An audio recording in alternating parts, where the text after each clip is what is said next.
Eyes. Sungrade here. Alright everybody, welcome to another weekly installment. Well, alright, before I call this a weekly installment, I guess I should say that the last 3 weeks I was in Orlando. And partly vacation, partly stuff I needed to do out there. But as it turned out, I had one clinic that I uploaded the first week while I was out. The second week I actually made the July contest. And on the third week, I was going to actually try to get by with, I made a little video clip of me on vacation explaining I was on vacation, but I wasn't able to upload it. I had some, broadband problems. I guess that's what happens when you're on the road. And so I'm sorry it's been 3 weeks. Well, technically it's really only been 2 weeks since the last clinic and 1 week that I skipped on the regular Tube Tuesdays. I don't like to do that, and thankfully I'm here for the duration, so I should be able to get out the next few Tuesdays, get out some good workshop clinics here.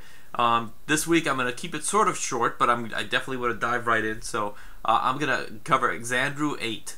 And Xandru, that's Xandru 8, the number 8, sent me a video response to my request a month and a half ago, telling people that I would be starting up the clinic again, and the workshop.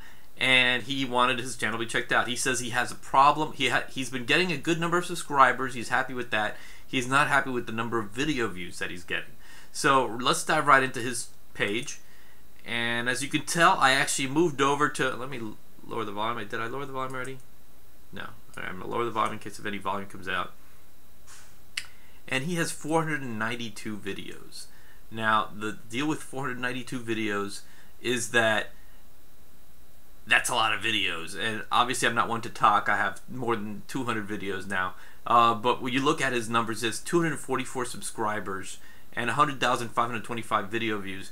They both look like big numbers, but of course if you divide 100,525 video views into nearly 500 videos, the number doesn't seem as impressive as it may seem on a per video basis. It doesn't matter. As I've said before, you can have a ton of videos on your website. It's better to have more than less. But here's one example where a case comes where, he's saying he's had some subscribers, but he's not getting the video views. A lot of times, like in his case, most of his videos are vlogs, at least lately. And there's a case where people aren't going to check in every day. They're not on YouTube every day. Some people are, and God bless them. But for people that upload daily vlogs, every video is not going to be watched by the subscribers. They may check in once a week, once a month, and they'll just see what the latest thing is. So that's obviously one thing. If you have a high frequency of videos, that could be a problem. One thing that he does, and let's actually go to his videos, the 492 videos he has on YouTube as of right now. Rather than look at the oldest, at the youngest or the oldest, I'm going to look at what I tend to do, the most popular videos, to get a gauge on what's working and what isn't working in his channel. This is what's working. Of the 6 most watched videos, 3 of them are a flash game of a game called Tasty Planet, an online game, and the 3 others are cooking. And he doesn't have that many cooking videos, and he has a ton of video game walkthroughs, but they're usually like Portal, Minecraft. He has like a bunch of those. Tasty Planet is a pretty obscure game, and that's what I've sort of told on the Big KT video clinic from before. It was basically he does gaming walkthroughs, is that if you pick obscure games, you think you're hitting a smaller audience, and you are, but you're also going to have less competition to get noticed on YouTube. So if anybody wants to go through a walkthrough on a certain Minecraft or anything like that, there's countless solutions online. Whereas if you get to like a game like Tasty Planet, which I've never heard of, but obviously there's 12,000 people who viewed here, 9,000 this one, more than 3,000. Find something that nobody else or few people on YouTube are doing, and it works. And in this case, one thing that he does, and he has playlists, and if I go to the playlist option, you'll see he has 18 different playlists. I think I only have like 5 in it, because I try to, obviously, just like Xandru, I have videos that, I have these Tube Tuesday videos, these improvement on YouTube videos, and I also have football videos, my improvisational comedy videos, general travel videos, stuff that I think may be of interest on YouTube that I upload. And one thing I try to do, and in this case, I'm not going to tell him that Xandru has to do this, is just as I told myself, okay, every Tuesday is going to be the Tube Tuesday day, so that if someone checks in and knows me and knows my series and is coming in on a Thursday or a Friday and sees a video of some improvisational comedy or something, or me at a Miami Dolphins football game or something like that, they'll say, hey, okay, I get it, it's not Tuesday, I know what to expect. Playlists sort of do the same thing because you can sort of just save something to a playlist. But of course, obviously, getting people to find the playlist is the challenge. So let's go back to his videos, his most popular videos.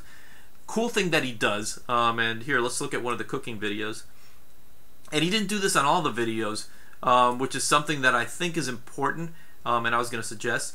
You look up here, he has annotations, using the annotations to get to other cooking videos. A fish, his video making mashed potatoes.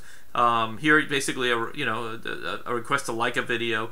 This was done at a time when there used to be 5 stars, used to have like a rating system, but now it's just up or down. And one thing that he should do, and this is great because you go through the video and you're cutting through and you're seeing as you get along. And let me click out of the ad, show the video. Here's he making a meat dish. You work your way to the end of the video, and it's sort of here's where you get to the problem, like the last 30 seconds or so of any video. He put the video up again. So this is what you have to do, what he's doing. You put annotations at the end of a video to get to related videos. And a lot of times, the really slick YouTubers, the one that have slick editing skills, and the big YouTubers, they have entire things dedicated to that. They have the whole thing going on where they have so and so is doing the thing, and it works that way. But I think what happens here is that you do get to a case where you get to the end of a video, you don't know where to go next, and a lot of times you get it here. Like here, you have these cooking videos, but yet if you look at the boxes here, they have this set up: HFN TV, Info, Pennsylvania. None of these are his. Sometimes let me see if any of these are his. No, they don't. I mean, usually you'll get them to the right or stuff like that. But that's why it's important, because YouTube is trying to direct people to content that they think you want to see, or the most popular videos in certain segments once they know what your video is about. So don't settle for YouTube telling people to go. Use the final few seconds of your videos, especially if it's an old video that's popular, if it's a video that's getting views. If you have a video that's maybe had 10, 50, 100 views, it's probably not worth it. But if you have a video that's gaining traction or anything, put annotations. He has them at the beginning, and that's interesting because obviously it helps if someone's actually starting to watch a video.